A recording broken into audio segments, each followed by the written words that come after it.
Valendo! Clac, clac. Muito bem. Você começa dessa vez? Sim. Tá contigo.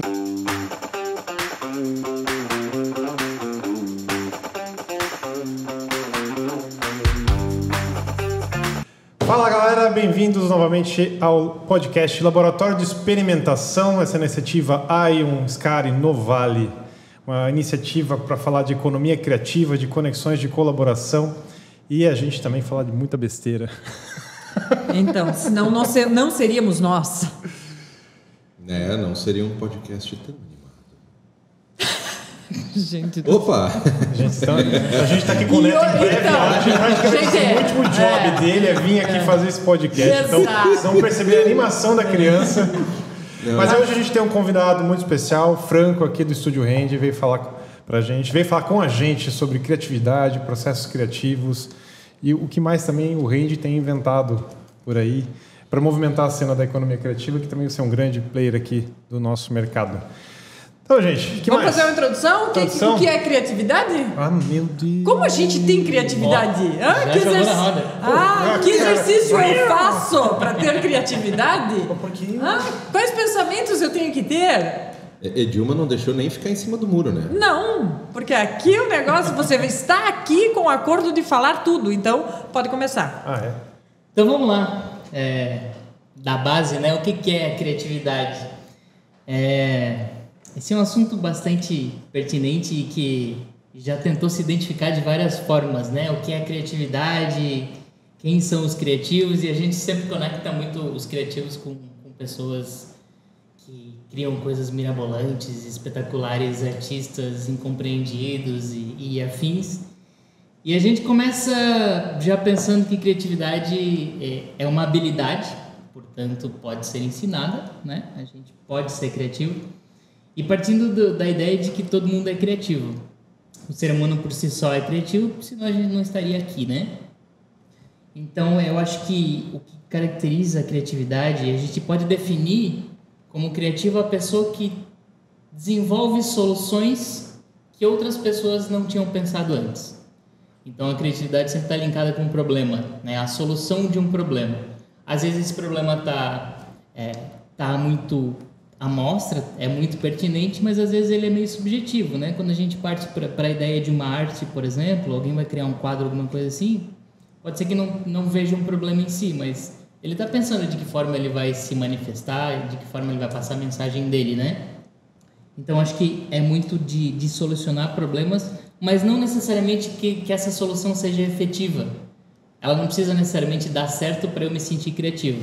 Então, tem uma frase até comum, que na área das artes a gente fala muito, que é o artista, ele cria o seu próprio problema e traça o seu sucesso a partir do problema que ele criou. E quando a gente diz que ele traça o seu sucesso, quer dizer que ele vai entregar uma obra, seja uma música ou um quadro, enfim, o que ele se propôs a fazer a partir do problema que ele tinha. Porque de forma, a maioria das vezes, de forma muito genuína, quando você vai fazer uma coreografia, um quadro, é a partir de uma inquietação que você está, e aí é este problema, né, que você vai propor uma solução, que pode ser uma coreografia, e que não necessariamente vai solucionar alguma coisa da minha vida prática, mas sim é a solução de algo que estava inquietando dentro do artista, né?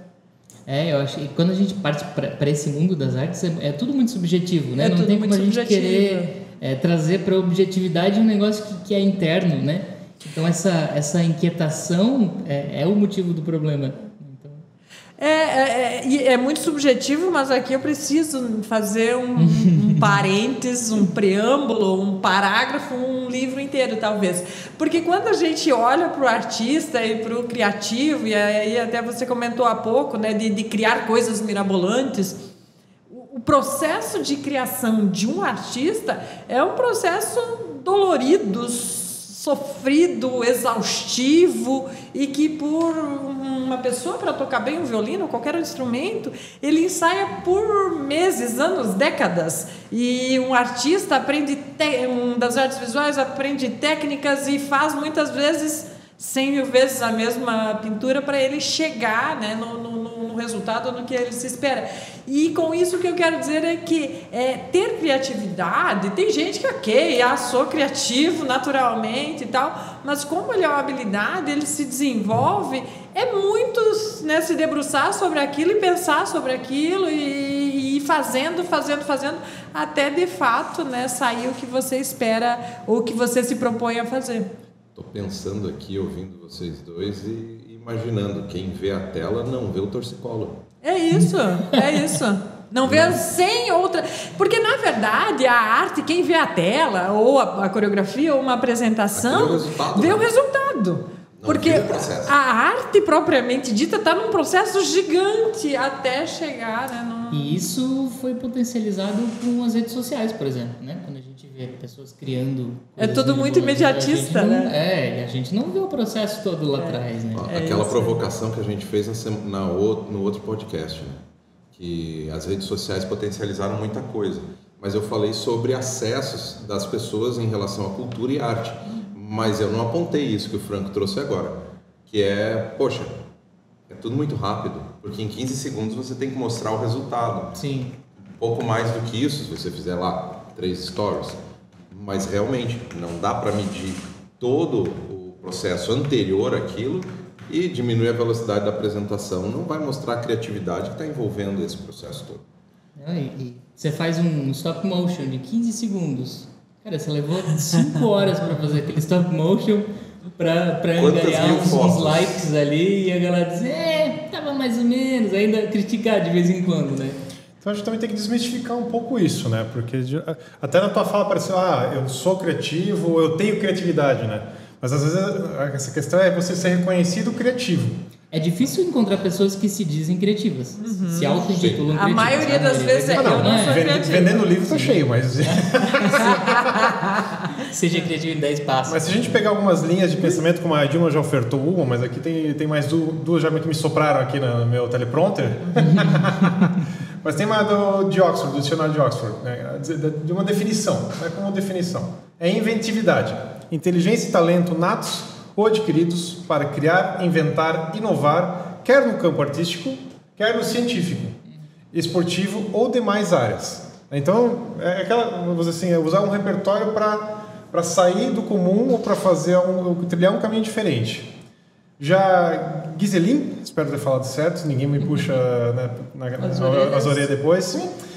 É o processo de mudança, de desenvolvimento, de evolução na organização da vida subjetiva. E a subjetividade acabou de aparecer aqui também na nossa conversa, né? Por isso que eu estou trazendo isso aqui. O campo das artes traz muita subjetividade. Exatamente.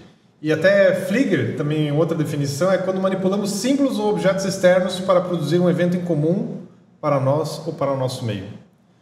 Mas aí, né, de novo, quem quer reconhecido criativo, quem se diz criativo ou quem diz ter criatividade, né? Sim. E aí, qual que é a bagunça, qual que é a dor do rolê? Né? E aí a gente passa muito pelo repertório, pela vivência, pela experiência de vida. E, como é que é isso? Né?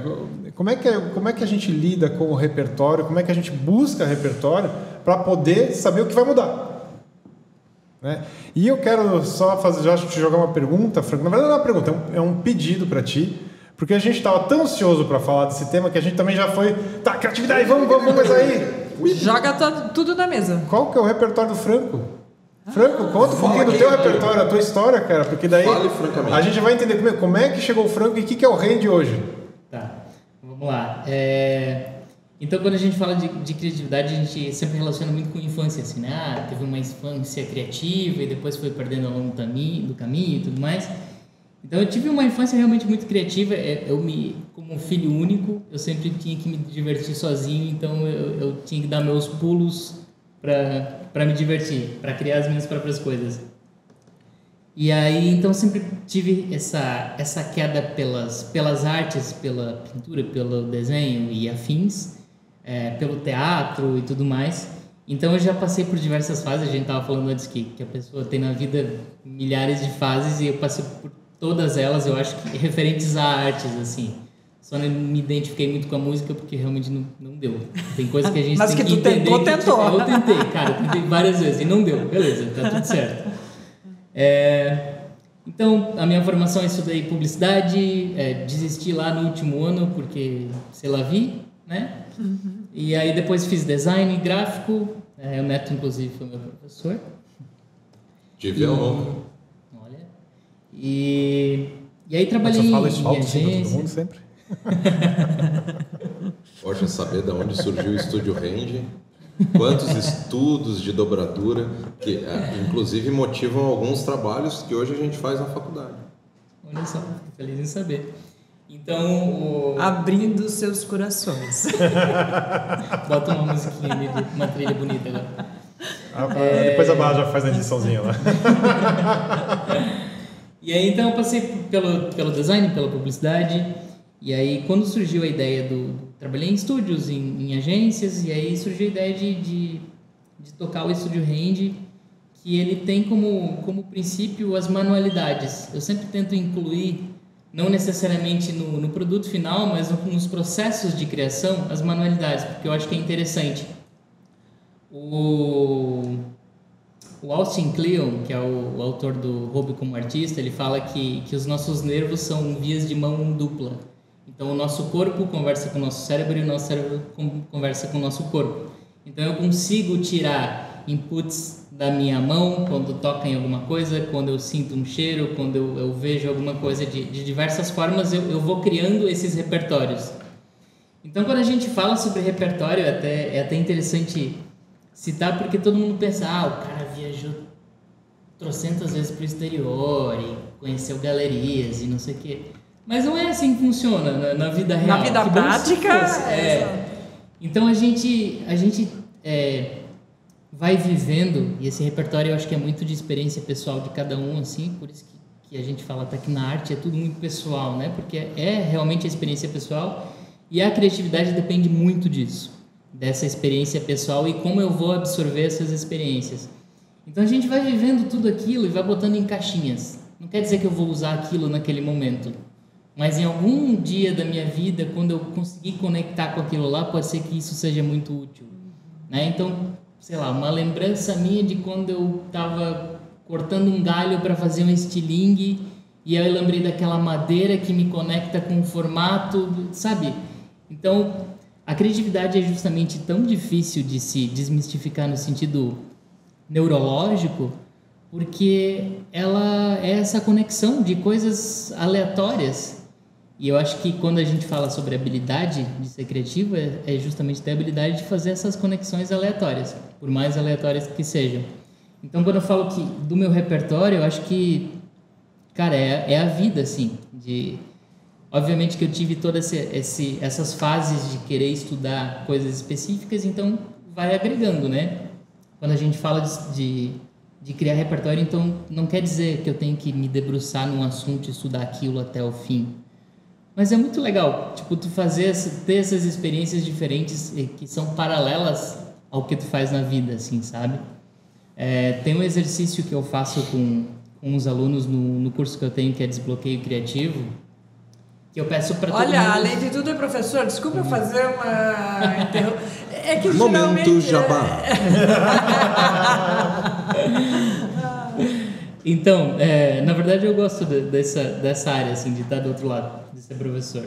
Mas, enfim, tem essa prática que eu acho que é muito legal e até as pessoas que estão ouvindo podem fazer, que é você pegar uma folha de papel e listar 3 coisas que você seria se você não tivesse o trabalho que tem hoje. Se eu não fosse designer, eu seria o quê? A primeira coisa, a segunda coisa, a terceira coisa. Depois você pega essas 3 coisas e vai estudar alguma coisinha relacionada àquilo. Tipo, eu queria ser astronauta. O que eu vou pesquisar sobre ser astronauta? Como é que é a vida de um astronauta? O que ele tem que saber? Sabe? Para ir agregando esses inputs na tua cabeça, aquela caixinha que talvez um dia você vai usar lá na frente. Assim. O Franco me lembrou alguns autores aqui. Um deles é o Steven Johnson, que fala sobre de onde vêm as grandes ideias. E quando a gente começa a pensar de onde vêm realmente as grandes ideias, elas vêm de processos, como tu falou, né? São processos de colisão, onde você consegue ter ideias parciais ou que resolvem parcialmente um problema, mas são ideias, são um start, e você começa a perceber que precisa de maturidade nessa informação, e você junta com com outras pessoas, com outras ideias, e tem um tônus, um todo, que pode responder ou resolver algum problema. E daí já puxando, já que a gente está falando de autor, de gente que vem de fora, aproveitando a tua fala, eu gosto do Steve Jobs, tá meio óbvio, né? Eu curto o Mac, aquela coisa toda, mas não só por isso. Tem uma frase dele que é: criatividade é apenas conectar as coisas. E o Franco trouxe isso assim, ipsis literis, né? É conectar as coisas para a solução de algo. Então, nesse processo, dá para dizer que você conectou experiência de vida, formação, a tua habilidade para gerar negócio, para usar a criatividade em favor da tua vida, né? Sim, e acho que o lance do trabalho manual que eu trouxe é justamente a ideia de como é que eu trago o trabalho manual para dentro do design, sem parecer artesanal no sentido de mal feito, né? O artesanal talvez tenha essa conotação, mas mas muito diferente disso, bem diferente disso. Isso. E aí como é que eu trago isso para ter essa linguagem diferente dentro do design, né? Como é que eu consigo trazer uma linguagem diferente? E eu sempre tive muito de aproveitar o processo, assim, eu acho que isso é interessante de trazer, sabe? Quando a gente falou do produto final e do processo todo lá, as pessoas às vezes até pensam nesse artista que sofre durante o processo e não quer sofrer, né? Tipo, não vou ser criativo porque eu não quero sofrer, não vou me permitir fazer isso, mas o processo tem que ser gostoso, ele tem que ser divertido, cara. E quando a gente fala de um processo divertido, é aí que você consegue justamente se dedicar de uma forma diferente do que o normal. Quando a gente fala muito sobre brincadeira, sobre a importância do brincar para o adulto, é porque quando você brinca, você não tem aquela expectativa, aquela pressão de ter um resultado final. Você está brincando por brincar e está se divertindo com aquilo. É a mesma experiência com um hobby, por exemplo. Quem tem um hobby, às vezes as pessoas levam um hobby muito a sério e acabam trazendo uma pressão sobre isso. Mas ele tem essa função, né, de simplificar e tornar esse processo leve. Eu acho que quando a gente consegue trazer isso para o trabalho, as coisas tomam uma outra forma, assim. A gente está falando aqui de um universo erudito, das artes, num universo da bibliografia, de vários autores. E assim, nós brasileiros nos consideramos muito criativos, né, inventivos, até mesmo muitas vezes para poder sobreviver e tal. E se você vai numa comunidade, numa região mais de periferia, você olha para aquela comunidade e pensa, putz, a criatividade, né? E como que vocês, professores do universo da criatividade, vê esse modelo de criatividade? Porque se você for para uma favela, nós aqui somos, né, sortudos e, enfim, as nossas condições não têm tantas favelas. Mas se você vai para São Paulo, Rio, e você olha aquilo, você tem muita favela, mas tem muita criatividade lá dentro brotando, né? Como é esse universo da criatividade fora um pouco do campo erudito, fora um pouco na vida prática das pessoas? A famosa solução técnica de baixo custo. Não estou nem te dizendo que é isso, tá? Mesmo habita, né? Saem das favelas grandes artistas, grandes inventores, grandes personalidades e que não tiveram essa vivência erudita toda. Isso quer dizer que viver por si só e saber viver e reconhecer-se enquanto ser humano que vive é um processo muito grande e muito prazeroso de você ampliar o teu repertório, mas ao mesmo tempo de você ser criativo.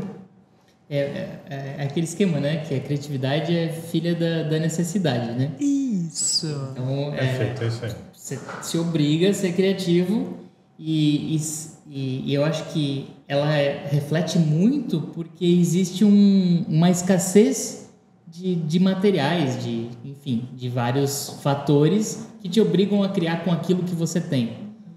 E é o tal do restringir para potencializar. Quando você restringe as coisas, você tem que usar aquilo ao seu máximo para extrair alguma coisa dali. Então, por exemplo, quando a gente está na frente do computador, tem lá milhões de ferramentas para usar. Você fica lá perdido, tipo, meu Deus, o que eu vou fazer aqui? Se te dão um carvão e um pedaço de papel, você vai ter que se virar com aquilo que você tem.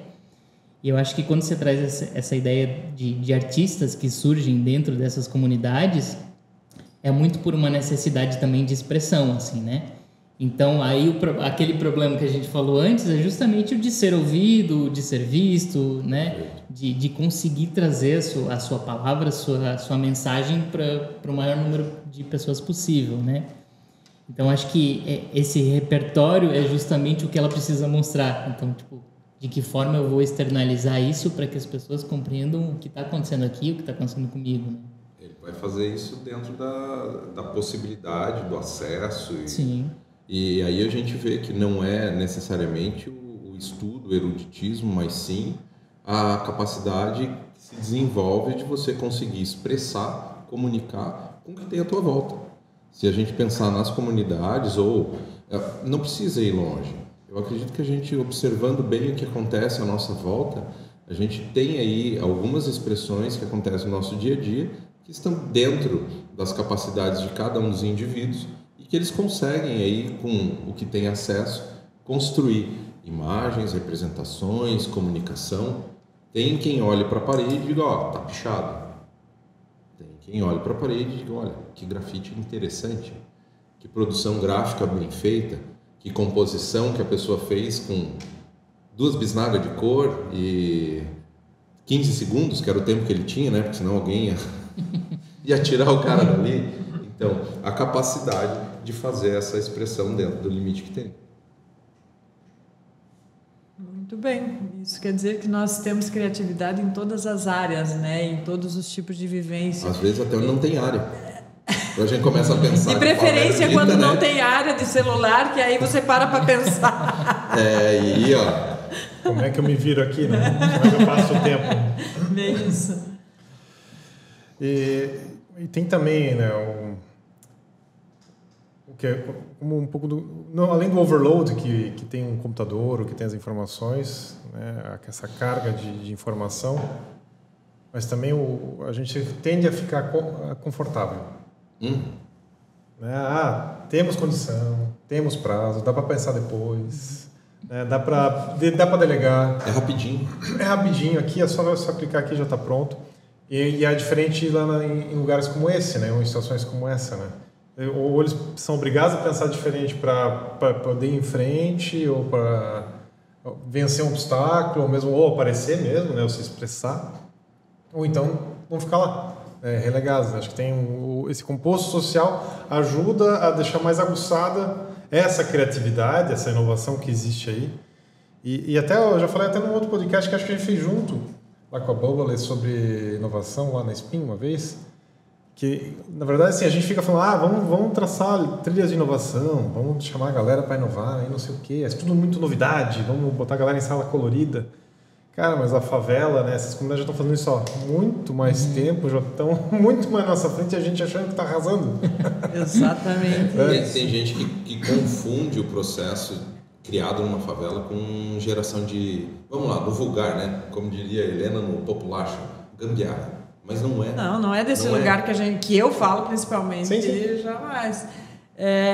Se bem que é muito criativo, tá? Mas a gambiarra é criativa. É uma expressão da criatividade. A gente diz que em teatro, fita crepe é ferramenta técnica, então. Aí deixa eu pegar da gambiarra essa provocação. E aí, quando não tem a ideia, a coisa tá ferrou, prazo está acabando, vai abrir a cortina, e aí? Qual que é o recurso? Quando vocês buscam aquele último recurso, aquele último suspiro para, beleza, vai na fita crepe, ou vai aqui no como é que é, na print screen e vambora. Sorria e assim. Gente, eu vou misturar aí com a tua fala. Eu vou pegar um exemplo dos Beatles. Os Beatles começaram fazendo cover, né? Eles faziam cover de outras bandas. E aí, no final, se tornaram os Beatles, que eu acho que as pessoas sabem quem são.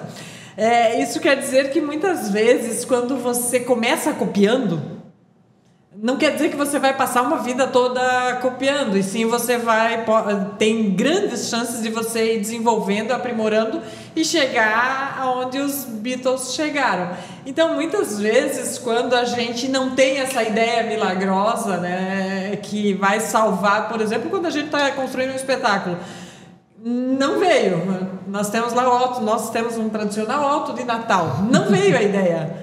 A gente busca nos 28 outros altos de Natal que nós já fizemos e pegamos de lá uma ideia e aí vamos. Então não veio aquela ideia milagrosa, a gente partiu de copiar uma coisa do passado, mas quando você entrega, você já entregou algo totalmente diferente. Claro que isso a gente está falando num tempo aí, né, entregável. Ainda tem o conforto, né? Ainda tem o conforto do tempo. Geração Pinterest. Mas sabe que eu acho que a criatividade vem muito carregada com originalidade. E as pessoas se assustam com isso. Porque você não precisa ser... Cara, você não consegue ser 100% original o tempo inteiro. Tudo que você cria tem um resquício de alguma coisa lá atrás que você passou, que você viu, ou que está num senso comum, né? Então, às vezes, você vê até na área do design, por exemplo, alguém brigando, porque fulano me copiou e porque eu fiz assim e ele fez assado.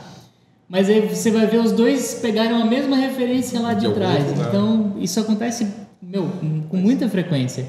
E aí, quando você fala de originalidade, eu acho que assusta pelo fato das pessoas tentarem ser super, ultra criativas nesse sentido, mas ninguém vai conseguir.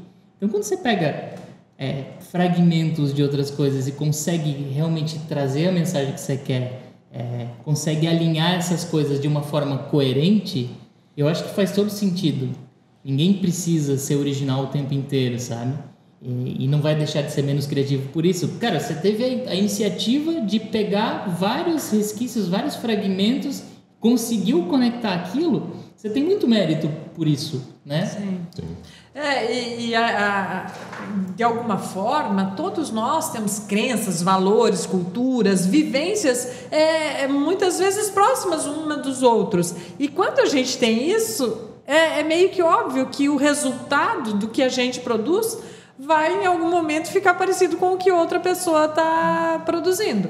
Então, meio que isso é inevitável. E muitas vezes você olha a criação de alguma pessoa, tu pensa assim, putz, eu consigo ler aquela pessoa, eu consigo entender o que as vivências daquela pessoa, eu consigo entender quais são as crenças e valores daquela pessoa a partir daquela produção.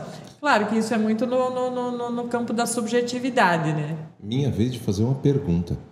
A gente começou com a história do... Tá, e bloqueou. Tá, e Franco? E aí? E bloqueou?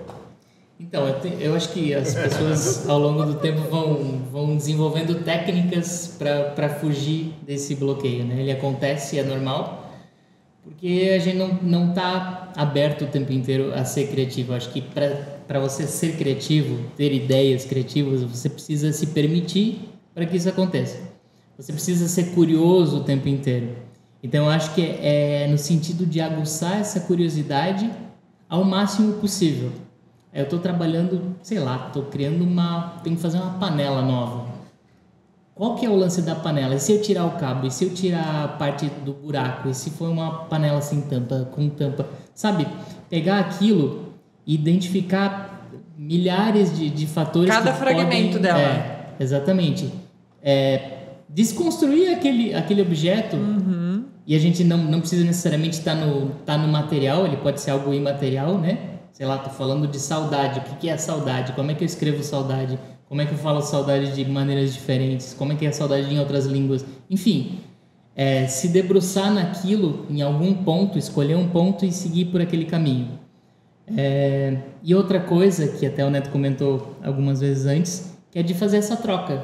Cara, você tá com bloqueio, vai conversar com outra pessoa.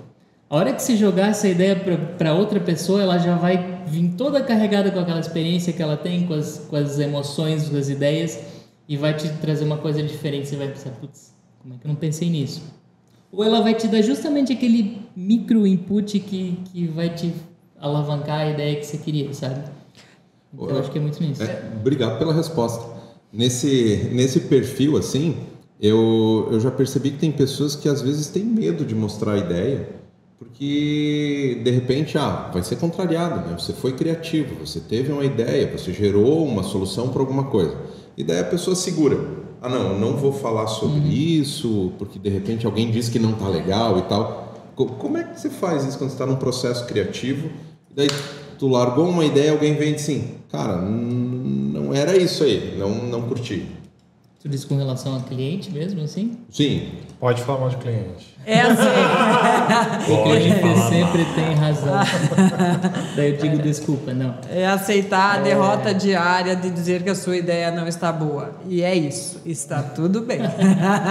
Porque nem sempre a minha ideia realmente vai ser, né, a melhor do mundo. E eu costumo falar para os clientes, e agora trazendo mais para o campo do design realmente, que a ideia que eu vou trazer, a solução que eu vou trazer, não é matemática, não é 2 mais 2 igual a 4. Então, é uma das soluções dentro de um campo de milhares de soluções possíveis que eu acho que vai funcionar para ele. Mas talvez ele não esteja alinhado com aquela. Beleza, vamos conversar? O que está de errado aqui? Então, acho que a gente tem que dar um passo atrás, nesse caso, e refazer esse caminho de novo. Tipo, da onde vieram as referências? O que a gente está tentando mostrar? Que mensagem a gente está querendo passar? Para depois começar a realinhar e seguir lá para o final de novo. Mas eu acho que a gente fala muito sobre subjetividade de alguma forma, né? A gente tenta tornar objetivo o subjetivo. Então, nesse caminho, pode se perder, né? Então, ser criativo é ser resiliente, né? Você tem que ser flexível, tem que ouvir os outros, tem que entender um pouco, ser empático, entender o que está acontecendo. Não dá para se colocar no lugar da outra pessoa, mas dá para tentar entender.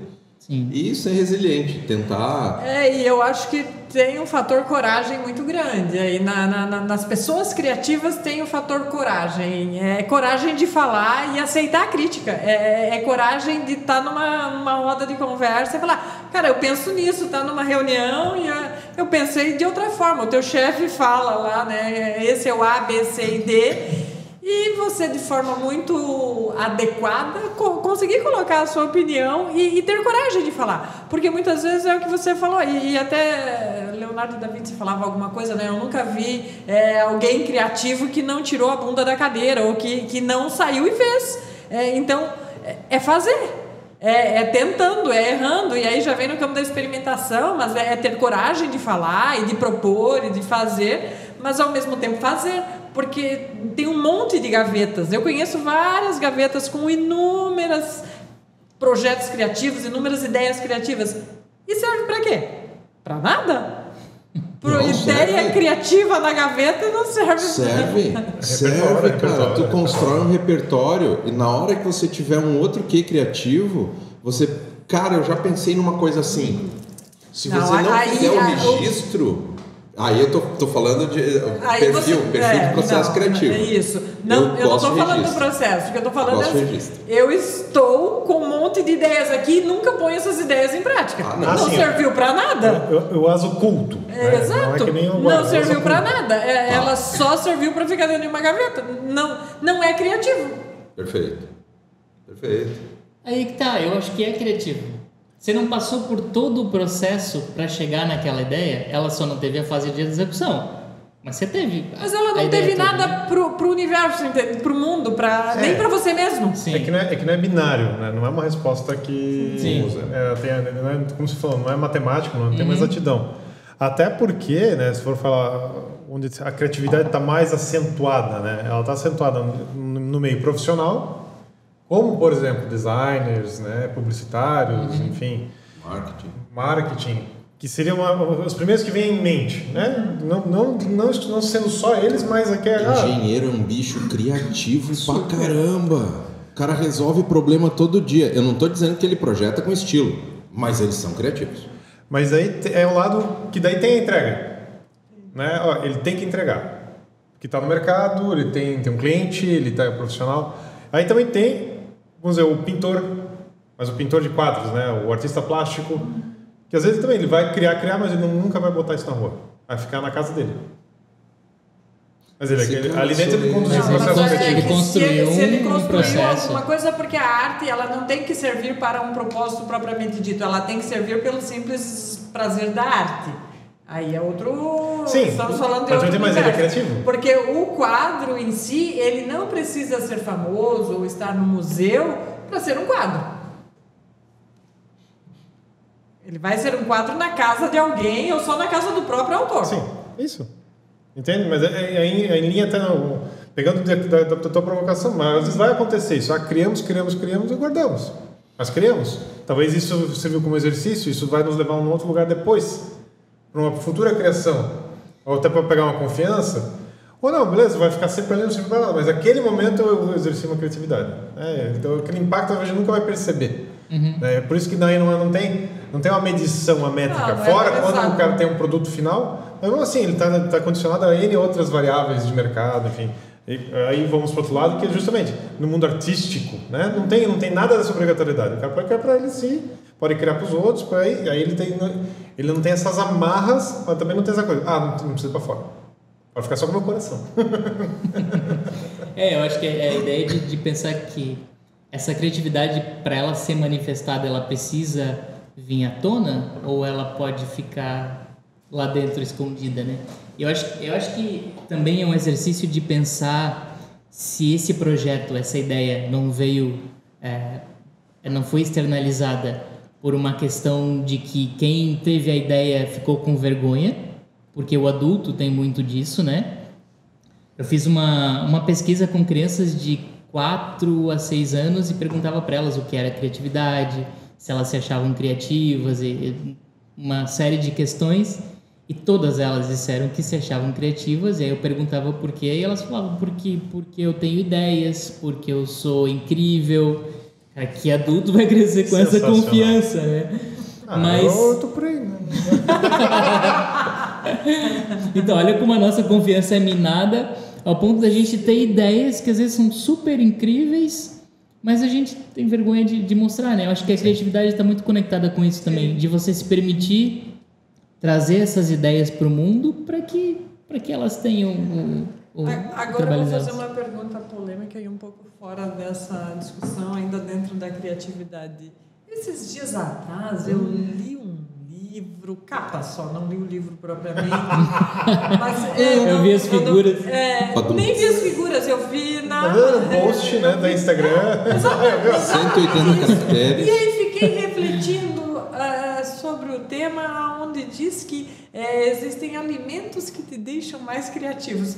Eu me peguei pensando sobre o tema, mas não comprei o livro porque não cheguei lá, né? Cannabis. Vinho com uísque. Chocolate. Então, chocolate. Tem alguns, né, que dizem que... Alguns cogumelos também. Não. Eu estava falando mesmo de alimentos convencionais que a gente, né, tem aí na mesa e que diz que traz mais vitaminas e tal e te deixa mais criativo. Isso existe ou são pessoas buscando a fórmula mágica? Franco, explique para nós. A biologia humana, a natureza, a medicina. Depois que eu me formei ali em medicina, eu fiz uma especialização em alimentos e... Mentira, eu vi um vídeo no YouTube. Agora tem sim fundamento científico. Assistiu o Grey's Anatomy. Não, mas eu acho que isso é justamente um subterfúgio para as pessoas quererem ser criativas da forma mais rápida possível. Qualquer custo. É tipo querer comer espinafre para ficar forte ao invés de ir para academia, né? Então eu acho que tem exercícios assim como é uma habilidade. A gente vai ter que praticar todo dia, e não é... Quando a gente fala de habilidade criativa e o exercício da criatividade, não é necessariamente, vou separar 1 hora por dia para ser criativo, para estudar criatividade. Você vai colocar isso no seu dia a dia, né? Tipo, observando as coisas de uma maneira diferente, se questionando, sendo muito curioso, que é o que nos difere, né, das crianças, por exemplo, dessa curiosidade com o mundo, esses milhões de questionamentos que ela faz e a gente não faz mais. O adulto prefere afirmação, né? Enquanto a criança prefere o questionamento. Então, acho que adotar esses lugares funciona muito assim, mas aí fórmula mágica já não estou sabendo. Muito bem. Eu quero fazer uma pergunta para o professor Neto. 5 passos para a criatividade. Exatamente essa. Por favor, Alguém que está aí ouvindo o nosso podcast e quer assim, quero experimentar isso aí. Quero ver se isso dói, não dói, como funciona. Quais seriam as dicas, né, que o professor Neto lá da faculdade daria para uma pessoa que quer começar a entrar neste universo e investigar mais a sua criatividade? Bom, eu gosto de trabalhar com 5 máximas, né? Pronto, eram 5 mesmo? 5 máximas. Você pediu? A maioria, são 5 alimentos. A maioria das vezes são: pense diferente, corra riscos, se veja como alguém inovador ou criativo, não fique estagnado e faça brainstorm. Bom, o que é brainstorm? Brainstorming é, como diria o mineiro, um toró de ideia. Muito bem, agora chegamos à palavra real. Bom, gente, não existe esse negócio de 5 passos. Não tem receita pro bolo. Não tem assim, faz assim. Era brincadeira então? Era brincadeira. Tá. Era brincadeira. Cada situação é uma. Cada caso, cada processo, cada projeto. Às vezes o projeto pode ser descer o morro da Vossa Alvelina num carrinho. Tu tem que ser criativo de alguma maneira. E tu vai ter que analisar cada uma das situações. Vou abrir um parênteses, eu tenho receio de quem não é de Santa Catarina que ouve esse podcast, tá? O morro da Vossa Alvelina. Procura o Marco Velho, você vai achar. Vai dar umas risadas, ou do Marco Velho ou da gente que falou sobre isso hoje, né?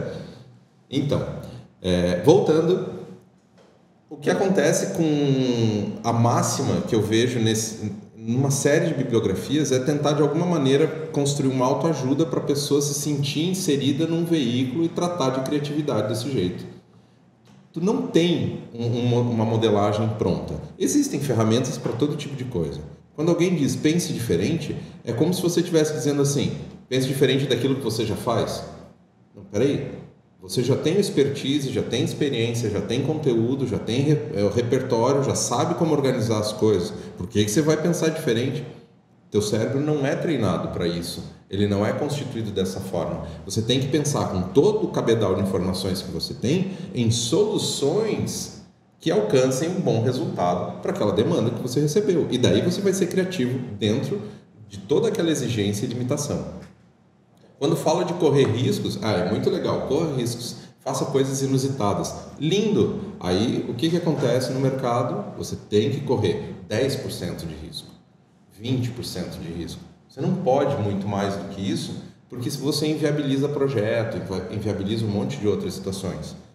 Quando você está falando de pensar como inovador ou projetar fora da caixa, tem muita gente que fala, não, saia da tua caixa e tal. É muito difícil o ser humano dizer assim, não, eu vou fazer tudo fora da caixa.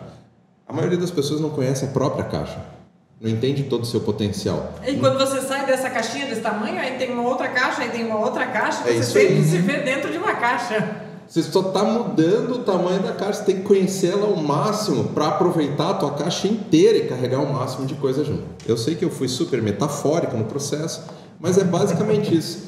Abandona a receita. Dá uma olhada no que tem em todo o teu potencial e tenta desenvolver aquilo que você não está tendo capacidade de resolver. Para a gente chegar não é chegar no arremate do podcast, né? Mas não é arremate do assunto, que eu acho que esse aqui vai longe, né? Isso não tem... Senão eu não tinha criado uma série de podcasts sobre economia criativa, né? Mas, fazendo alguns arremates, assim, a gente precisa, claro, se reconhecer, né? Se entender de si. Aí, de vez em qualquer criança que a gente está esmagando aqui dentro, buscar conhecer do nosso entorno e do que mais tem nele. E uma coisa que eu percebi que vem em muitas falas, e quando a gente fala principalmente de processo, é disciplina. Resiliência e disciplina, mas não é aquela coisa. Não é simplesmente sair pintando e agora sou o novo Rembrandt. Não. Tem algum treininho em cima disso, né? Treino de repertório, treino de técnica, treino de visão de mundo, treino de empatia. Né? Tem alguns treinos e algumas disciplinas sobre isso. Então, para a gente arrematando, o que cada um aqui nessa mesa, né, aqui conosco nesse podcast, o que cada um aqui faz ou enxerga como isso aqui é essencial para manter aguçado, para manter minha criatividade, para manter meu repertório, minha visão de mundo, sempre que me forçando a pensar diferente. Então, eu vou trazer geralmente sou eu que trago mais do campo do humano, mas o que eu vou trazer e que é algo que eu aplico na minha vida é de fato observar a vida, é de fato estar atento ao que acontece ao meu redor, porque você tem que de fato ver as coisas, ouvir as coisas, e quando você ouve, vê e internaliza, você de fato cria um repertório, porque muitas vezes a gente passa virando paisagem a maioria das coisas, né? Então é um exercício meio que diário para mim, principalmente, de a cada dia acordar e olhar, e não passar toda a vida. A gente tem o hábito, e eu que trabalho no mesmo lugar há um bom tempo, de passar pelo corredor e não ver o corredor. Eu só passei, mas eu estou olhando para eu poder caminhar, mas eu não estou vendo. Então eu busco muito isso para a minha vida, de estar atenta para a vida. Legal, maravilha. Tem um autor que chama Peter Jenne. Ele tem uma série de livros, são bem pequenos assim, mas super interessantes. E nesse livro chama Olhar Criativo. Ele fala que quem seria capaz de desperdiçar a chance de conhecer algo novo e misterioso? E aí a gente às vezes espera que esse algo novo e misterioso caia na nossa cabeça e olha só que novidade isso aqui. Mas se eu ficar prestando atenção nessas luzes aqui em cima, por 5 minutos eu vou descobrir coisas que eu não sabia nunca sobre ela. O formato dela, que textura ela tem, qual, sei lá, o cheiro que ela tem, eu vou tentar imaginar. E aí esse mundo novo e misterioso é justamente o que você falou, é o mundo que está à nossa volta. Então é o olhar com esse novo olhar. É olhar para as coisas com esse jeito de criança e entender que existe muita coisa ali que a gente ainda não absorveu. Ao longo da vida a gente vai aprendendo a botar tudo dentro dessas caixinhas, né? E eu acho que chega um momento que a gente tem que começar a abrir essas caixas e trocar elas de lugar. E se isso aqui for ali, e se isso ali for aqui, e começar a fazer essas conexões, que o cérebro meio, né, para economizar energia, ele vai... Ele sempre vai puxar para a parte prática e que gasta menos energia. Isso aqui você não precisa mais olhar, não precisa mais ouvir, porque isso aqui você já sabe e passa. E a gente vai se automatizando e automatizando o cérebro e as coisas vão passando e você nem vendo. É a história da viagem de volta, né? A ida demora mais do que a volta. Na volta o teu cérebro já disse, eu já passei aqui, eu não preciso prestar atenção, só vai. Nesse fluxo, eu gosto de trabalhar com cada novo problema, uma nova solução. Isso não é uma fala minha, é de Martha Gabriel, mas acompanhando isso, eu estou pensando em processos criativos provocando novos pontos de observação. A gurizada faz o quê, né? Quando começa a travar ou começa a bloquear suas ideias. Dá aquela deprimida básica, tipo, eu não tenho ideia, meu Deus do céu, eu tô bloqueado. Cara, eu choro. Aí eu olho no Pinterest, tem sempre as mesmas coisas, eu olho lá, eu pesquiso no Google, tem sempre as mesmas coisas. Mas claro, é você pesquisando, cara, aquilo é um software, não é você pesquisando. É você passando a responsabilidade de pesquisar e buscar informação para um programa, para um software, um motor de busca que está treinado para te deixar feliz. Então, se você... O famoso algoritmo. Isso aí. Se você quer fazer alguma coisa diferente para um problema novo, quer uma solução diferente, procure em lugares diferentes. E procure de formas diferentes. Às vezes a gente sequer pesquisa uma solução em outra língua. Ah, mas eu não sei. Fala, cara, tem o Google Tradutor. Procure em outra linguagem. Tu vai ver materiais visuais, vai ver soluções técnicas e práticas de outros países, de outras origens, de pessoas que estão pensando completamente diferente de você e têm os mesmos problemas. Então, o procurar de uma forma diferente, para mim, é uma das partes do processo de criação. Se eu usar o mesmo repertório sempre, eu vou ter o mesmo tipo de resultado sempre. E você? Senhora? Eu tenho descoberto até um comportamento de sobrevoar e aterrissar.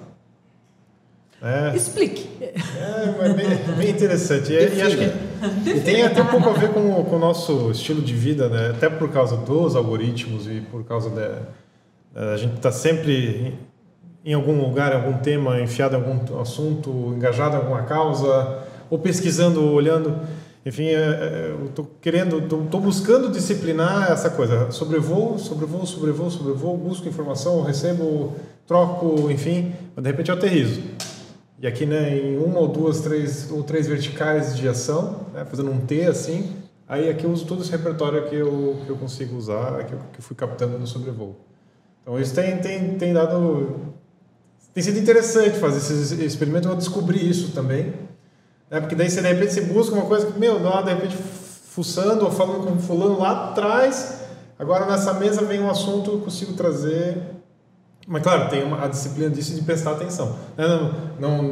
Acho que todas essas questões que vocês colocaram, elas são super pertinentes, né? Mas acho que essa de se enxergar dessa maneira, sabe? Você é um radar, né? Nós somos um radar. Nós somos essa esponja, está sempre recebendo coisas. Mas quando é que a gente agora espreme ela para realmente atuar, né? E fazer uma entrega ou mesmo ou confeccionar ou criar alguma coisa, né? Então, tem sido isso e tem sido muito interessante. Gente... Sejamos porosos, é isso? Sejamos porosos, exatamente. Temos que deixar... Nós temos que deixar a vida transpassar a gente, né? As coisas que acontecem, né? A gente não precisa também se agarrar a isso. É isso. Nem tudo que chega na gente a gente gosta. A gente pode filtrar, ver o que tem de aprendizado, ver o que tem de bom, a gente deixa passar. E tudo que vai ficando vai deixando a esponja mais cheia, a gente espremer de vez em quando para fazer alguma coisa. Tirar um caldo disso aí. Tirar um caldo disso aí. Você sabe que tem um negócio que fala que, inclusive fisiologicamente, que a gente tem que botar as ideias ruins para fora. Então, quando você está pensando, né, tentando ter ideias, mas é importantíssimo, porque teoricamente, tipo, teu cérebro tem uma capacidade. Exato. Então, quando você está ocupando o teu cérebro com ideias ruins, você não está dando espaço para as novas. Então, fale para os outros, né? Se tiver vergonha, escreva. Dessa forma você bota para fora. Mas funciona bem. Cara, essa é uma dúvida minha. Qual é a capacidade do nosso cérebro? Nunca saberemos. Gente, acho que isso é assunto para outro podcast. Se a gente entrar nisso agora... Parece que não tem especialista para nós vamos transcender. Quantos tera mesmo? Vai ter que ser cálculo quântico aqui. Gente, Franco, muitíssimo obrigado por aceitar o convite, por participar dessa jornada conosco, por tantas outras jornadas já também, né, aqui nesse mundão de Jaraguá. E obrigado, Neto e Dilma, né? Obrigado, equipe Bárbara, Bruna, Cani e o Gabi hoje veio aqui dar um apoio moral. A gente sempre tem uma turma muito envolvida, a Paula envolvida nos roteiros também. Então sempre tem essa galera que está nos apoiando, que está fazendo isso aqui acontecer. E é isso, né? A gente inicia esse movimento, né? Espero que a gente tracione ainda mais. Já estamos no segundo, vamos lá até onde a gente vai conseguir chegar. Né? O céu é o limite. Foco na meta. Foco na meta. Na dúvida a gente dobra.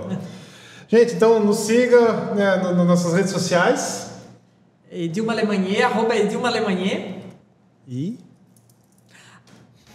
www.scar.arte.br. Siga nosso Centro Cultural de Jaraguá do Sul. Neto, vê se acerta agora, pelo amor de Deus. Ele está procurando qual é o Instagram. Eu não posto no Instagram, tem quem faz. @Teatro Scar.